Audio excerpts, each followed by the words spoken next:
Jemaat dan sahabat yang dikasihi Tuhan Yesus Kristus, salam jumpa di hari yang penuh berkat yang Tuhan anugerahkan kepada kita. Harapan saya, kita semua dalam keadaan baik dan sehat. Sebelum kita mendengarkan firman Tuhan, marilah kita berdoa. Damai sejahtera Allah yang melampaui segala akal, itulah yang memelihara hati dan pikiranmu di dalam Kristus Yesus Tuhan kita. Amin. Firman Tuhan bagi kita pada hari ini tertulis dari surat kiriman Rasul Paulus kepada jemaat di Korintus, 2 Korintus pasal 4 ayat 11. Sebab kami yang masih hidup ini terus-menerus diserahkan kepada maut karena Yesus, supaya juga hidup Yesus menjadi nyata di dalam tubuh kami yang fana ini. Demikian firman Tuhan. Kita bersyukur oleh anugerah dan kasih Tuhan kita diberi kesempatan menikmati hari baru, dan kita imani berkat Tuhan selalu baru setiap pagi.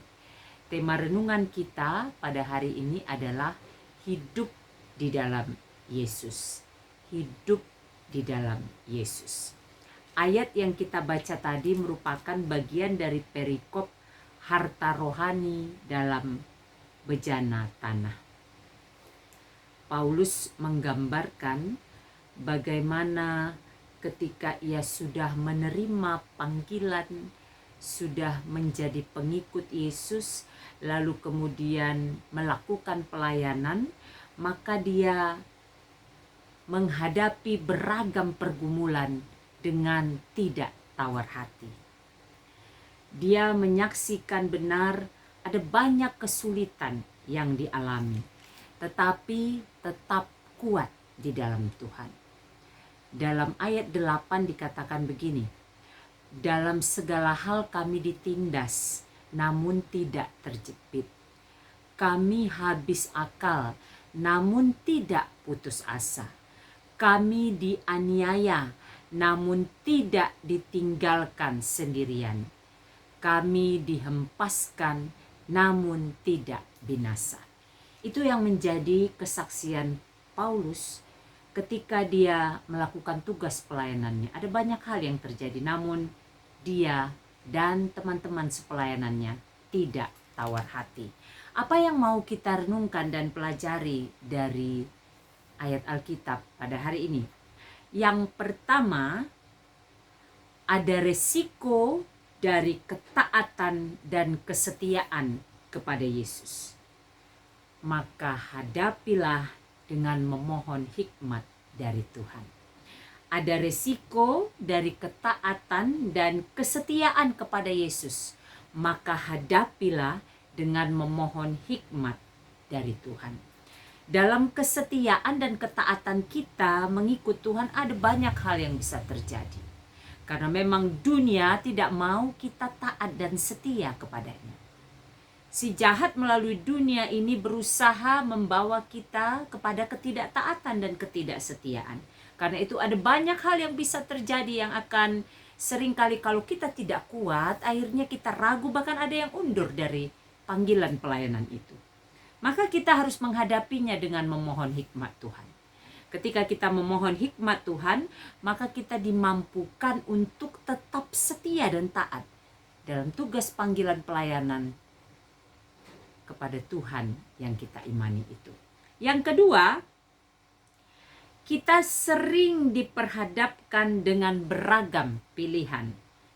Pilihlah yang sesuai dengan kehendak Tuhan. Kita sering diperhadapkan dengan beragam pilihan, maka pilihlah yang sesuai dengan kehendak Tuhan. Tadi dikatakan dengan jelas bahwa karena mengaku atau karena menyaksikan Yesus dalam kehidupannya di tengah-tengah pelayanannya, Paulus merasakan terus-menerus diserahkan kepada maut. Ada hal yang terjadi yang kalau diikutkan perasaan kemanusiaan kedagingan kita tentu akan memilih hidup yang enak-enak saja, hidup yang tidak ada risikonya, hidup yang menyenangkan, tidak seperti membawa kepada kematian atau maut. Tetapi dalam ketaatan dan kesetiaan itu kita harus memilih yang sesuai dengan kehendak Tuhan. Paulus dengan jelas memilih resiko itu. Dia memilih apa yang sesuai dengan kehendak Tuhan. Makanya dikatakannya tadi, kalaupun dalam hidupnya terus-menerus diserahkan kepada maut karena Yesus, resiko dari pelayanannya, tetapi dia menghadapinya dengan mengandalkan Tuhan, maka katanya tadi, supaya juga hidup Yesus menjadi nyata di dalam tubuh kami yang fana ini.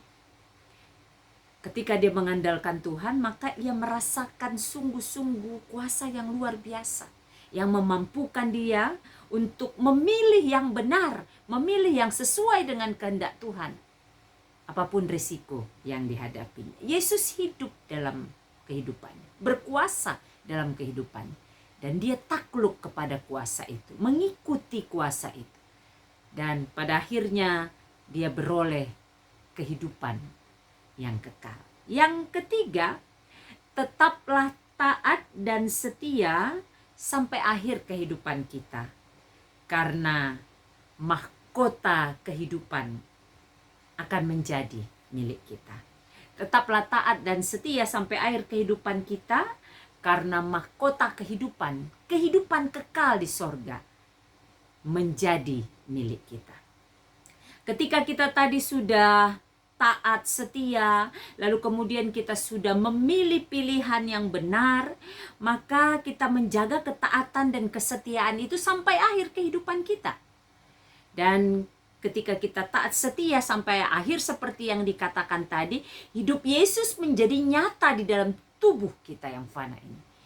Kehidupan yang fana ini berakhir, tapi kemudian ada kehidupan kekal yang menjadi milik kita.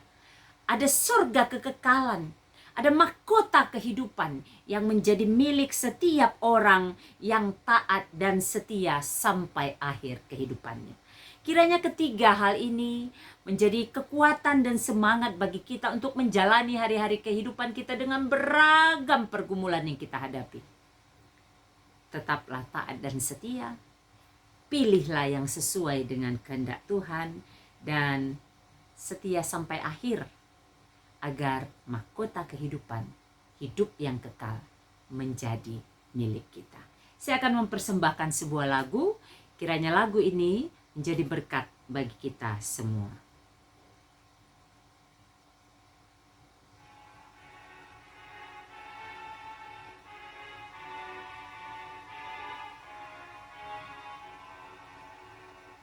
Tetaplah kau di jalan Tuhan, setia dalam tugasmu, dengan berkat yang tak berkurang, dibaruinya hidupmu, yang kepadanya berserah, tak ditinggalkan olehnya. Marilah kita berdoa.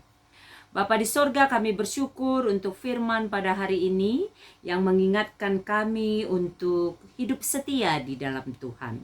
Ketika kami hidup setia di dalam Engkau, maka mahkota kehidupan menjadi milik kami. Berkati kami agar kami menjadi pelaku kebenaran firman-Mu, hidup kami menjadi puji hormat kemuliaan bagi Tuhan, berkenan bagi Tuhan, dan menjadi berkat bagi kami dan sesama.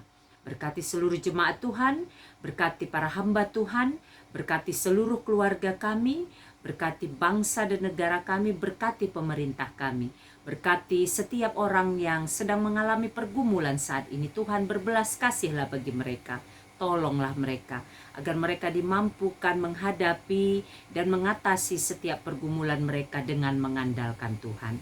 Apapun yang kami kerjakan sepanjang hari ini, kami memohon hikmat Tuhan, agar yang kami lakukan menjadi puji hormat bagi Tuhan dan menjadi berkat bagi kami serta sesama. Di dalam nama Yesus, Tuhan dan Juru Selamat kami yang hidup, kami bersyukur dan berdoa. Amin. Selamat beraktivitas, sehat, semangat, dan sukacita senantiasa di dalam penyertaan Tuhan. Tuhan Yesus memberkati.